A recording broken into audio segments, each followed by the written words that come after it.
ხმაური იყო დღეს თხილნარის მეურნეობის ტერიტორიაზე. ადგილობრივები მეწყრის შედეგად ჩახერგილი გზის გაწმენდას ითხოვდნენ, რადგან საავტომობილო გზაზე გადაადგილება შეუძლებელია. ისინი ხელვაჩაურის მუნიციპალიტეტის გამგეობას უყურადღებობაში სდებენ ბრალს.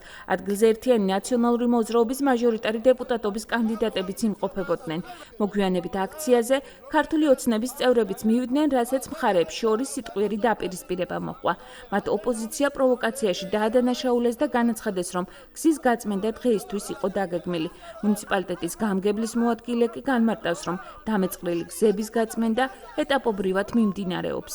შეეშვან ესეთი შოუების დადგმას და მართლაც რეალურად მიხედონ მოსახლეობის პრობლემას, რადგანაც 3 დღის განმავლობაში მეწყერი ჩამოსული არის და 300-ზე მეტი ოჯახი გარესამყაროსაა მოწყვეტილი. ხალხი ფეხითაც კი ვერ მოძრაობს. მადლობა უშიშროებას, რომ ესე კარგად მუშაობს, რომ მიაწვინეს ხმა, რომ ჩვენ აქ მოვდიოდით და ტელევიზია აქ მოდიოდა და ხალხი იყო შეკრებილი და მაშინვე გამოუშვეს, რომ დაგეფიქსირებინათ აი თურმე ტექნიკა მოსულა აქ. ეს გაიგეს, რომ ტექნიკა მოდის და მოასწრეს ნაციონალურ მოძრაობამ, კერძოდ მიშა ბოლქვაძემ და ქენან კახიძემ მოასწრე, რომ რაღაცით პლუსი დაიწერონ, მაგრამ ამით მაგენი პლუსი ვერ დაიწერენ. გზა რა დღეში გვაქვს, ვერ გამოხვა წვიმაში, მოდის ასე და გაჭექილია ყველაფერი. ვინმე პატრონი არ ყავს საერთოდ. მაგენ ცხოვრობ და ვერ გადავდივართ, ვერ გადმოვდივართ. წყლის პრობლემა გვაქვს პირველ რიგში, თხილნარის 75%-ს სოფელ თხილნარში წყალი არ აქვს.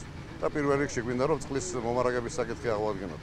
ამას შემოვლითი გზა აქვს და ამიტომ ესე არ ვიჩქარებ.